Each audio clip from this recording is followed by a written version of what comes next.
Deus abençoe nossas crianças. Vamos abrir a palavra aqui no livro do profeta Isaías. Isaías 55.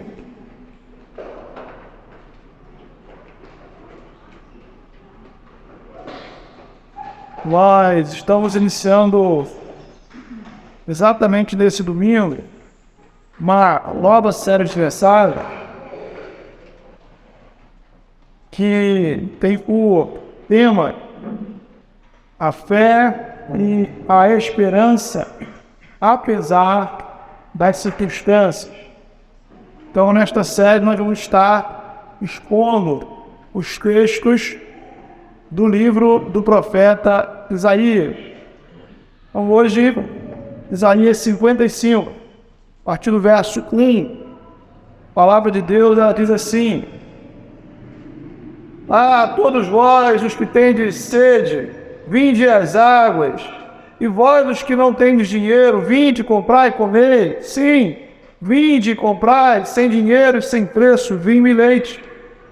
Por que gastais o dinheiro naquilo que não é pão, e o vosso suor naquilo que não satisfaz?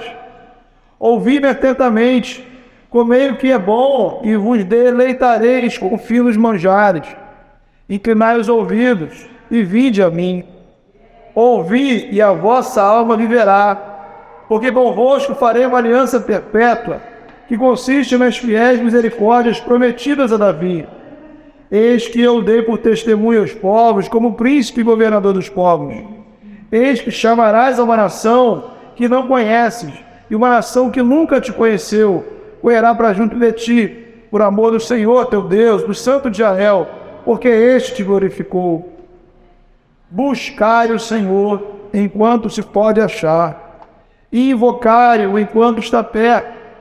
Deixe o perverso o seu caminho, o iníquo os seus pensamentos. Converta-se ao Senhor, que se compadecerá dele, e volte para o nosso Deus, porque é rico em perdoar. Porque os meus pensamentos não são os vossos pensamentos, nem os vossos caminhos, os meus caminhos, diz o Senhor. Porque assim como os céus são mais altos do que a terra, assim são os meus caminhos mais altos do que os vossos caminhos, os meus pensamentos mais altos do que os vossos pensamentos. Porque assim como descem a chuva e a neve dos céus, para lá não tornam, sem primeiro reguem a terra, e a fecundem, e a façam brotar, para dar semente ao semeador e pão que come, assim será a palavra que sair da minha boca. Não voltará para mim vazia, mas fará o que me apraz, prosperará naquilo para que a designei. Amém. Bem, queridos, o profeta Isaías é um dos maiores livros que nós temos na Bíblia, e uma das razões para esse tamanho é o fato de que ele trata de assuntos que o povo de Israel, problemas que o povo de Israel enfrentou durante aproximadamente 300 anos. E durante esses 300 anos, a situação do povo ela foi de mal a pior. Por isso, esse tema, circunstâncias enfrentadas, circunstâncias adversas. No primeiro momento, o povo de Israel enfrentou o problema do Império Assírio. E esse império invadiu a parte do norte, onde ficavam as 10 tribos de Israel, que compunham o reino do norte. Então a Síria foi e invadiu, destruiu e mandou embora daquela terra todos os israelitas que moravam ali. Então o povo de Israel, de 12 tribos, ficaram apenas 2 tribos. O sul, o chamado reino de Judá, capital Jerusalém. Os assírios vão embora, passam alguns anos e surge o Império Babilônico. Esse invade Jerusalém, leva cativo para a Babilônia os judeus. E lá os judeus passam 50 anos. O templo é destruído. Então a glória de Israel foi para o espaço. Surge um outro império, o Império Persa. E agora o povo de Israel pode voltar para a sua terra. Só que o que se encontra? Ruínas. O templo destruído. A terra abandonada. Então, Foram catástrofes atrás de catástrofes. E nesse contexto, em cada uma dessas situações, o povo era desafiado a manter a sua fé em Deus. Mas como manter a fé em Deus, no Deus que faz promessas, quando tudo ao meu redor parece só estar dando errado? Tudo aquilo que eu achava que era o símbolo da presença de Deus na minha vida, agora está se acabando. Será que Deus nos abandonou? Será que não seria mais fácil seguir outros deuses? Os deuses desses povos? Será que os deuses do povo que vence não é mais forte do que o Deus do povo que perde? É muito difícil a gente manter fé e esperança quando as coisas ao nosso redor estão desabando. Problemas emocionais, familiares, financeiros, enfermidades, prejuízos, decepções. E o interessante é que você observe que tanto é problemático a gente não ter fé para atravessar, como a gente não ter fé para entender.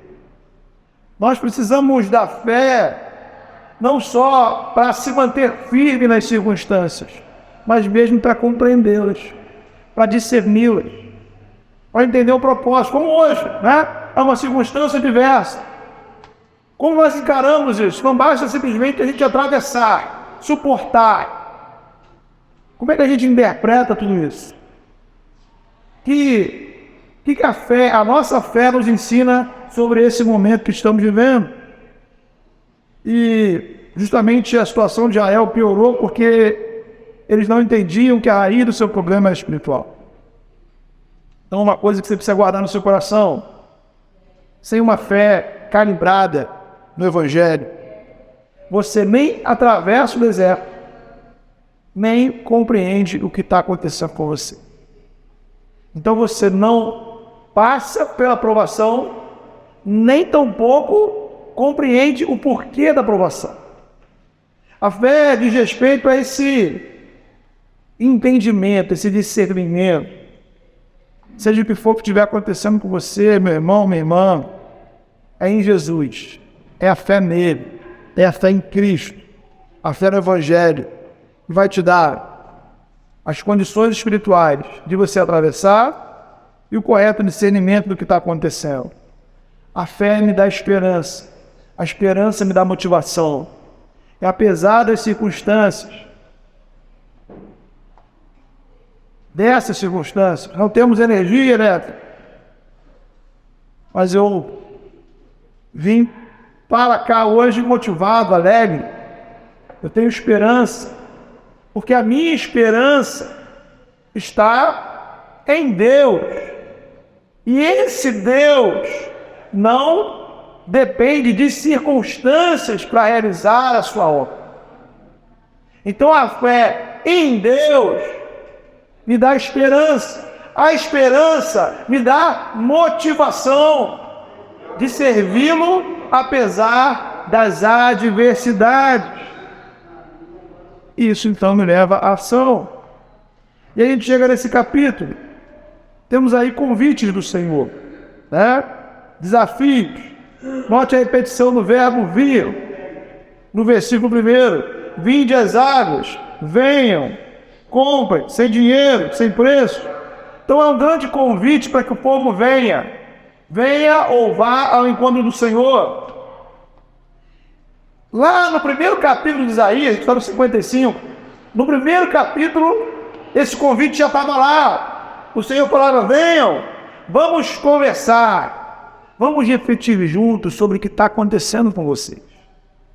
Então a gente poderia dizer que o profeta Isaías é um grande desafio para que o povo encontre o Senhor e converse com Ele. Bem, esse convite, queridos, traz um questionamento junto. Por quê? Veja, por um lado, havia os judeus que já achavam que estavam perto o suficiente, né? Ora, são o povo escolhido do Senhor, são os eleitos de Deus, a descendência de Abraão, né? Eu não tenho que ir ao encontro do Senhor, porque eu já estou na presença dele. Então, essa conversa de ir, de vir, não é para mim. Outros estão no outro extremo. Achavam o seguinte: olha, a coisa está muito feia para a gente. Olha, chegou num nível inviável, Deus já deixou a gente há muito tempo atrás, Deus já abandonou, Deus já desistiu da gente, não tem solução, né? Se Deus estivesse perto, disponível, nada disso teria acontecido. A gente muitas vezes se coloca em um desses dois extremos. Tem gente que acha que por estar na igreja já está perto de Deus o suficiente, né? Então é como se Deus, nosso propósito, nosso negócio fosse apenas tratar de quem está fora. Não, quem está precisando ouvir o evangelho são os incrédulos. Quem está precisando ouvir o evangelho é o meu vizinho, são os meus amigos, é o pessoal da faculdade, lá do trabalho. Eles precisam ouvir. Crentes que estão equivocados, como os israelitas estiveram equivocados. Agora, há outros extremos, são aqueles que se acham tão pecadores, tão fracos, com uma vida tão vazia, tão complicada, que acham que estão tão distantes de Deus, quase como uma situação inalcançável. Bem, não, na minha vida não dá, eu não tenho mais jeito. Onde eu estou não tem solução. Note, você se afastou de Deus. Talvez você tenha se afastado muito de Deus. Mas Deus não se afastou de você. E aí, queridos? Deus está chamando o povo e chamando você para uma conversa. A distância aqui não é uma distância física, é uma distância espiritual. O que nos distancia de Deus é o nosso pecado, a nossa incredulidade, a nossa indiferença. Lá no capítulo 59 desse livro, o Senhor vai dizer assim: olha, os pecados de vocês produziram um abismo entre nós. E um grande tema que Isaías trabalha é mostrar que a religiosidade não era suficiente para resolver essa questão. Capítulo 1, né? Vai ser tema da nossa devocional de amanhã.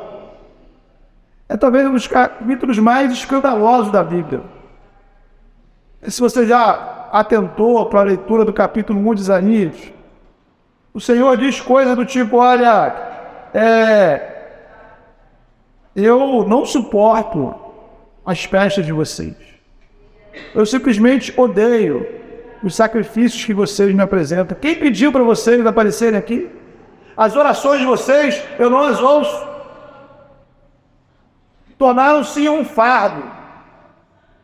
Os cultos, as cerimônias, os sacrifícios, tudo isso é cansativo, eu não suporto mais.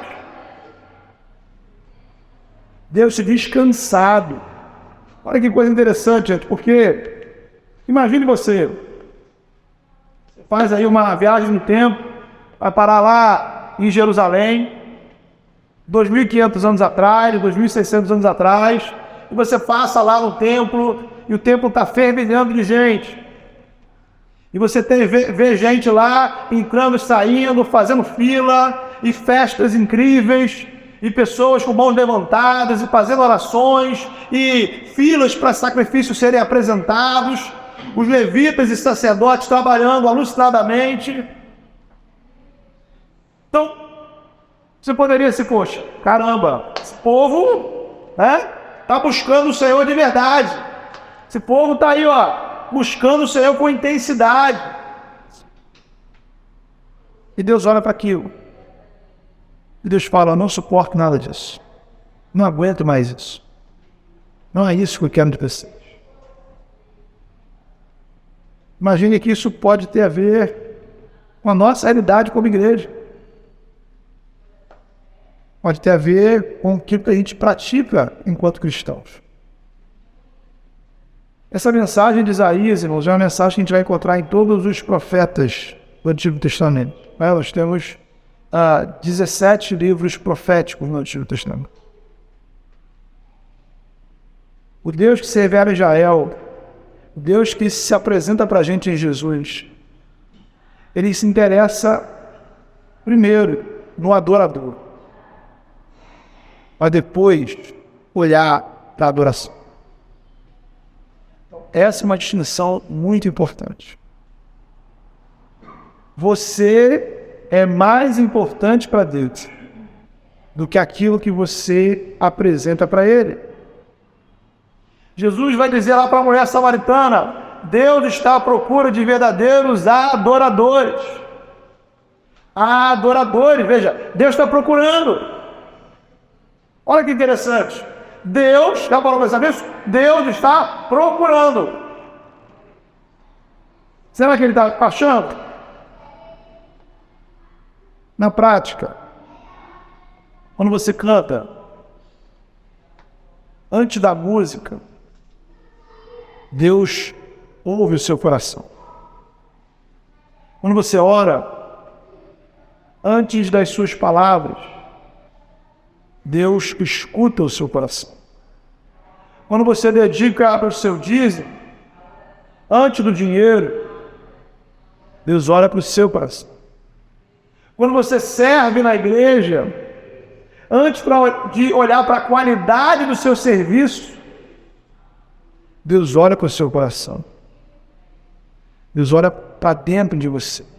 Deus olha para você, porque Ele se importa com você. Por isso Ele está chamando você.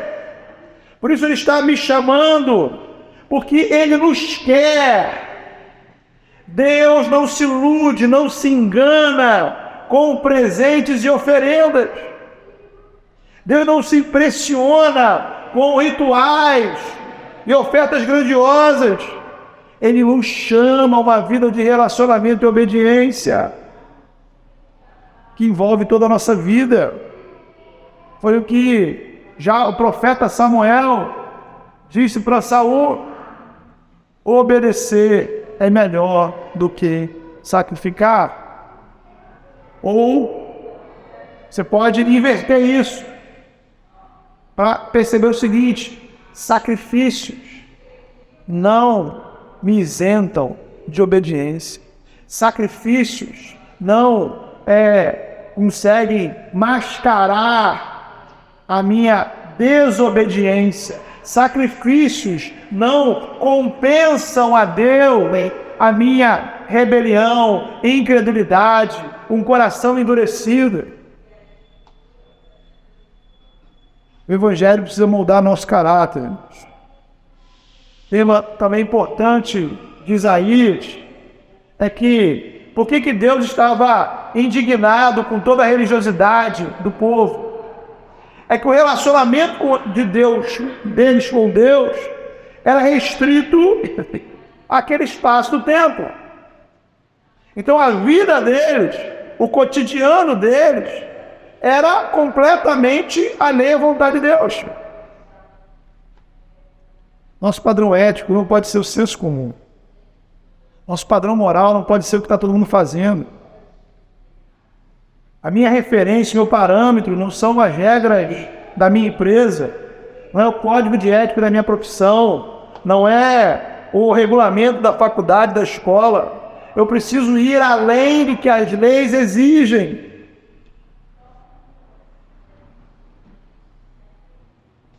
Não podemos nos basear, nos modelar do que a sociedade considera correto. Nosso padrão precisa ser mais elevado. Mais elevado. Porque o nosso padrão é o padrão do reino de Deus. Nosso padrão é o Evangelho. Ora, nas religiões ao redor de Israel não era assim. Como não é assim nas religiões que existem ao nosso redor. Naquele modelo, a divindade, a entidade, os deuses, o espírito, seja lá quem for, preocupam-se em receber o ritual. Fez o ritual certo, beleza, seus desejos serão atendidos. Às vezes você pode até pagar alguém para fazer esse ritual. Seu coração não entra na equação. O que está dentro de você, a sua fé, seu caráter, sua vida, pouco importa. Infelizmente, muitas pessoas querem viver o cristianismo da mesma forma. Só que o Deus revelado no Evangelho é diferente. Porque ele não julga como julga o homem. Ele vê o coração. Ele não julga apenas o que fazemos no domingo. Ele olha para a sua vida a semana inteira. Todos os dias. Tanto o que fazemos na igreja, quanto o que fazemos em casa. No trabalho, na academia, na escola. O que fazemos em público. O que fazemos no privado. Não importa para Deus. Em outras palavras, às vezes nós podemos estar super envolvidos na igreja, servindo ao Senhor em diversas frentes, e ainda assim estarmos distantes. Podemos ter cargos, funções, sermos líderes, e estarmos distantes. Nos emocionar nos cultos, cantar, orar, com intensidade, e estarmos distantes. Então isso quer dizer que o problema é a igreja, o problema é o culto? Óbvio que não. Significa que a relação com Deus não é uma relação mágica. Vir na igreja não é a gente bater na madeira 3 vezes. Porque Deus é alguém. Deus é alguém. Jesus é alguém. O Evangelho nos propõe uma espiritualidade pessoal. Relacionamento pessoal. Deus, quando vem ao nosso encontro, Ele não envia um anjo, Ele não envia uma aurora mágica, Ele envia o seu Filho. O seu Filho se torna ser humano. Deus nos procura como alguém. Agora, há 2 maneiras de encarar isso, né? Talvez você olhe isso de uma forma assim um pouco pesada, tipo, poxa, é muito exigente para mim, eu não dou conta disso. Mas na verdade eu queria que você percebesse o outro lado da história.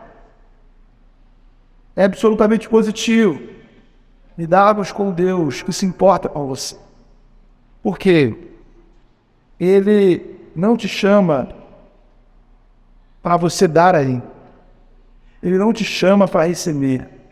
Ele te chama para dar. Aí, vocês que têm sede, venham. Note, ele disse assim, você que tem água, venha trazer a água. Você que tem sede, você que tem a necessidade, você que tem a carência, você que tem o problema, venha. Tem fome? Vem. Está cansado? Vem. Está perdido? Vem. Está doente? Vem. Deus não quer receber apenas o que você pode dar. Ele quer tratar da sua vida. E isso faz toda a diferença. É por isso que a gente precisa vir. É por isso que eu preciso vir. Precisamos fazer um movimento na direção do Senhor. Porque, na perspectiva dele, você está distante. Você pode estar aqui dentro, mas você está distante. O seu coração está distante. E os rituais religiosos não alteram esse quadro. Porque o Senhor quer comunhão com Ele. Relacionamento integral vai avançar para a sua semana, para o seu dia a dia. E vai te dar uma nova motivação, vai te dar uma nova esperança. E um novo sentido do que significa ser igreja.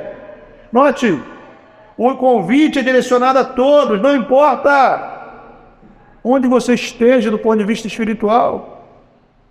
Tem gente que acha, né, aquela história. Eu estou na igreja, estou perto de Deus. Não estou. Outros estão fora da igreja. E estão tão distantes, poxa, não, eu estou fora do alcance, fora do radar. Depois de tudo que aconteceu, depois de tudo que fizemos, será que Deus desistiu da gente? O Deus revelado em Jesus é diferente. Há uma música que diz, né, que o Senhor é Deus de perto e não de longe. Só que a música está errada. O profeta Jeremias vai dizer explicitamente para a gente que ele era Deus de perto e também de longe. Porque eu posso achar que estou perto ou eu posso achar que estou longe. Seja onde eu achar que estou, eu estou ao alcance da graça de Deus. Não existe vida humana, ser humano, fora do alcance da graça de Deus.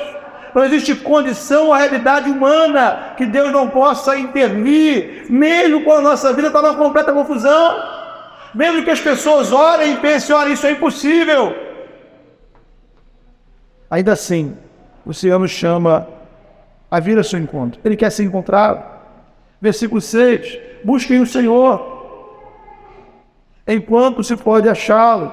Invocai-o enquanto está perto. Enquanto se pode encontrá-lo, quer dizer que vai chegar um momento que ele não vai estar mais disponível? Não. Significa que existe uma urgência, um tema. Não sabemos o dia de amanhã. Mas hoje, aqui, agora, o Senhor está disponível para isso. Ir ao encontro do Senhor não quer dizer caminhar grandes distâncias, porque Deus está perto. Está perto. Fisicamente, talvez você não vai sair do lugar. Não se trata de grandes peregrinações. É decisão de você se colocar sinceramente diante do Senhor. Lá no capítulo 57, Isaías vai dizer, olha, assim diz aquele que é o alto e sublime, cujo nome é santo. Eu habito no alto, no lugar alto e santo, mas habito também com o contrito e humilde de espírito, para dar novo ânimo ao que está de espírito humilde, coração contrito. Seja qual for a sua situação, meu irmão, Deus está próximo de você, está acessível. Salmo 145, o Senhor está perto de todos os que o invocam sinceramente. Em muitas religiões, o mundo espiritual exige um caminho muito difícil, muito longo. O Evangelho é o inverso, porque Deus vem ao nosso encontro. Então você precisa vir. Por quê? Porque Deus está chamando. Versículo 3. Venham com ouvidos abertos, escutem e encontrarão vida. Eu vou, porque meus ouvidos estão ouvindo o chamado. Eu vou, porque eu sou esse que está com sede, eu tenho necessidade. Há metáforas aqui de alimentação. Está com sede, venha. Lembramos a conversa de Jesus para a samaritana. Jesus diz, se você conhecesse o dom de Deus, é você quem pediria, e Ele te daria a água da vida. Porque a água que eu lhe der, nunca mais terá sede. A água que eu te oferecer será uma fonte. Eu vou ao encontro do Senhor, porque eu tenho sede. Eu vou ao encontro do Senhor porque eu tenho fome. E as comidas e bebidas desse mundo não me satisfazem. O que esse mundo oferece não preenche o meu interior, não me coloca na presença de Deus. É o versículo 2. Olha que interessante, né? Ele pergunta para você assim, por que gastar o dinheiro com aquilo que não te alimenta? Por que gastar o dinheiro com aquilo que não satisfaz? Dinheiro aqui significa esforço, empenho, dedicação. Gastamos energia, gastamos tempo, recursos e muitas vezes colhemos apenas migalhas. E nesse mundo nada de graça. Então você precisa gastar. Tudo tem um custo, tudo tem um preço. Mas às vezes gastamos muito. Gastamos tudo o que temos. toda a nossa energia emocional, toda a nossa energia espiritual, todo o nosso tempo, todos os recursos físicos, financeiros, e continuamos vazios. Ou mesmo, a gente nem tenta, a gente faz a conta, né? A gente faz a conta, a gente faz o cálculo, mas bem, esse preço aqui eu não tenho como pagar, né? Muitas pessoas ficam temerosas de iniciar uma vida na igreja, porque fazem essa conta. Não, eu não dou conta. Isso não é para mim. Deus convida você a um banquete de alegria, de comunhão, de vida. O que você precisa dar em troca? Nada. É de graça. Não tem nada a oferecer? O Evangelho é para você. Se sente fraco, doente, cansado, emocionalmente esgotado, o Evangelho é para você. Deus nos oferece tudo o que precisamos, de forma gratuita. Está com sede? Jesus oferece muito mais que um copo d'água. Ele oferece acesso à fonte das águas, que jorra para a vida eterna. Note, como é que a gente mantém fé e esperança quando as circunstâncias são desfavoráveis? Por quê? Você entrega a sua vida para Jesus hoje. As circunstâncias do mundo continuam desfavoráveis. A gente continua tendo problema. Amanhã nós teremos problema.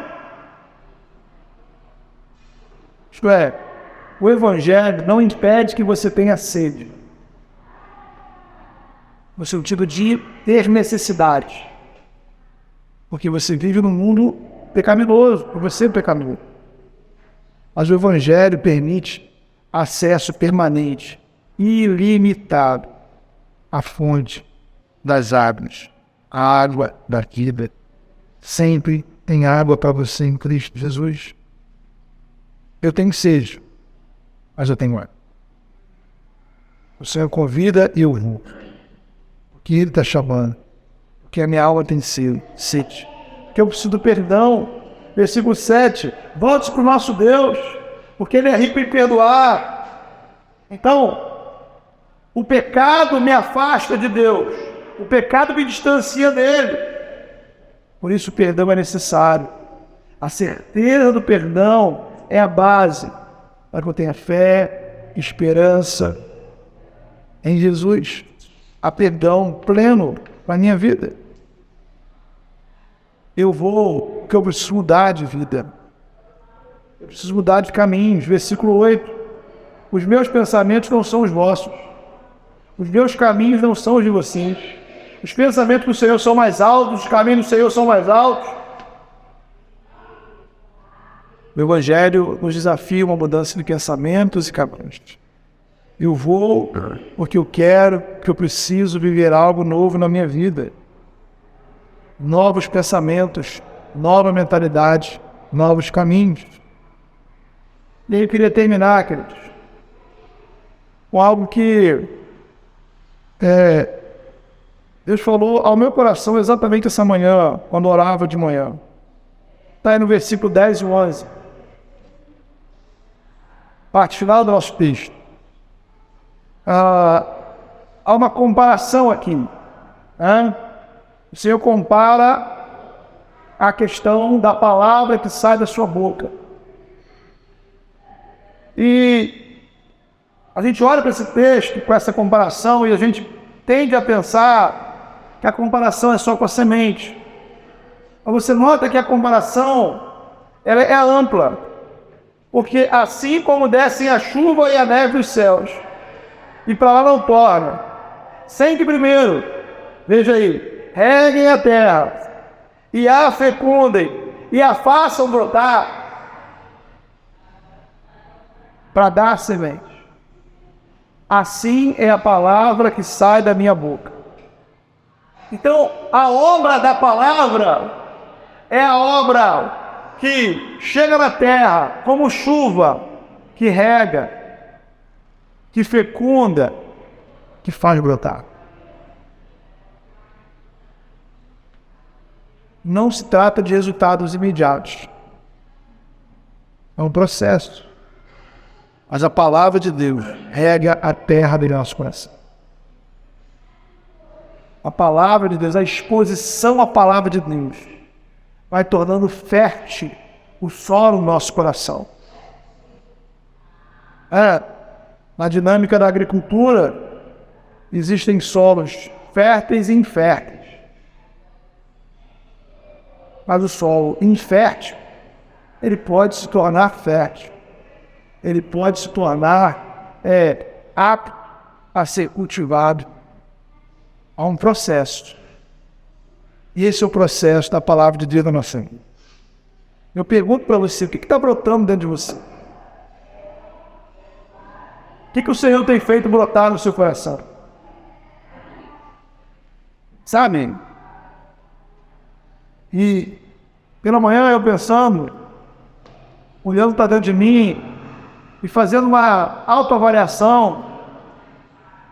E aí eu olho para dentro da minha vida e eu percebo que há sementes dentro de mim que não foram plantadas por mim. Há sementes dentro de mim germinando que não nasceram do pecado, do mundo. O Senhor que regou, o Senhor que cultivou, o Senhor que semeou. Então, Deus chama a gente para irmos ao encontro dele. E esse chamado, ele mostra, olha, já tem uma obra que eu comecei na sua vida. Eu queria que você olhasse para dentro da sua vida e pensasse nas sementes que Deus tem plantado dentro do seu coração. Sementes que não foi você que plantou, mas que estão aí dentro. Coisas que não foram o mundo, a vida. Talvez sejam pequenos brotos. Sementes que estão germinando de forma muito lenta. Mas existe um processo milagroso dentro da sua vida. Isso é muito. Então, quando eu olho para dentro de mim, eu percebo, é isso. Aqui está a minha identidade. Aqui está a presença de Deus. E é para lá que eu vou. É para Ele que eu vou. Então, convido você a fechar os seus olhos, colocar a sua vida diante do Senhor, chamar aqui o nosso irmão, o nosso tipo de música. Você fecha os seus olhos e coloque a sua vida diante do Senhor nessa hora. Cada um chegou aqui de um jeito, cada um chegou aqui de uma maneira.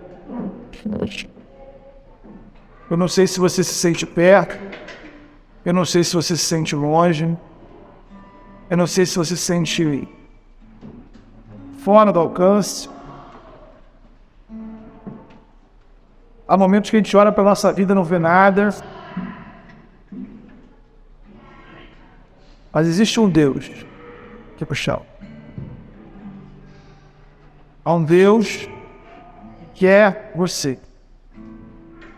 Talvez você se pergunte, mas o que é que eu tenho para oferecer? E aí você, olha, pô, eu não tenho nada para oferecer. Deus está interessado na sua vida. Deus quer cultivar, tratar do seu coração. Isso significa também que a gente não engana a Deus. Que a gente não dissimula diante do Senhor. Deus não se ilude com nada disso. Deus sabe a realidade da sua alma, do seu coração, da sua vida.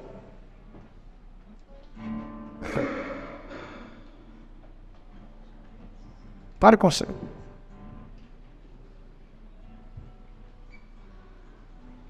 Deus, em nome de Jesus, obrigado, Pai, porque de uma forma milagrosa, de uma forma quase inexplicável, o Senhor se importa com a gente. De uma forma, Senhor, difícil, Senhor, de acreditar que o Senhor quer a nossa vida. Mesmo quando a gente não tem nada para oferecer. O Senhor nos chama, Senhor, à sinceridade. Pai, em nome de Jesus, leva-nos, ó Pai, a uma oração sincera diante do Senhor. Como às vezes uma simples oração sincera é difícil. Quebranta o nosso coração, Senhor. Ajuda-nos, ó Pai, a apresentar ao Senhor a realidade da nossa vida. Nossos dramas, medos, problemas, nossa falta de fé, nosso desânimo em servir ao Senhor. Os desejos, ó Pai, que tomam conta da gente, que nada tem a ver com o Senhor. Ajuda-nos, ó Pai, a sermos sinceros diante do Senhor. Os traumas, as tristezas, as frustrações, a frieza espiritual. Em nome de Jesus, venha ao nosso encontro, Senhor. Atua na nossa vida. Faça, Senhor, com que possamos ouvir a Tua voz. Possamos reconhecer a Tua presença.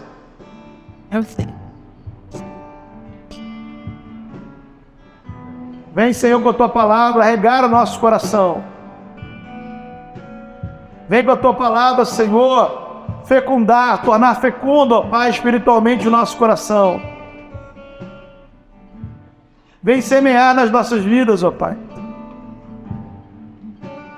Dá-nos olhos, ó Pai, discernimento e visão para perceber aquilo que o Senhor mesmo já semeou em nós.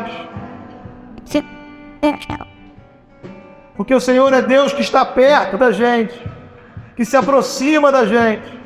Em nome de Jesus, ó Pai, constrange o nosso coração uma mudança de vida, Senhor. Constrange o nosso coração uma mudança de espiritualidade, que vá para além, ó Pai, da igreja, para além do domingo. Ajuda-nos, ó Pai, a espiritualizar, ó Pai, os nossos relacionamentos familiares. Ajuda-nos, ó Pai, a espiritualizar, segundo a Tua vontade, a nossa vida profissional, nossos estudos, nosso tempo de lazer. Ajuda-nos, ó Pai, a espiritualizar, ó Pai, as nossas emoções.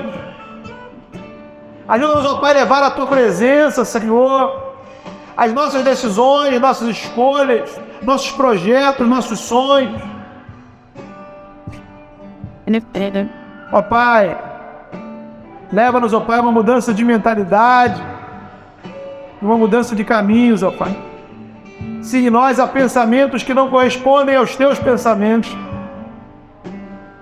constrange-nos, ó Pai, e direciona-nos, ó Pai, a um novo tipo de pensar. E muda em nós o caminho que precisa ser mudado, para que possamos seguir o caminho da Tua vontade, da obediência, da comunhão. Ó Deus, e que possamos ver, ó Pai, com alegria, aquilo que o Senhor mesmo tem cultivado em nossas vidas. As sementes da Tua graça, as sementes do Teu reino. Que possamos cuidar disso, Senhor. E que essas sementes possam crescer. E como diz o Salmo 1, Senhor, no devido tempo, dar o seu fruto, para a glória do Teu nome. É o desejo do nosso coração.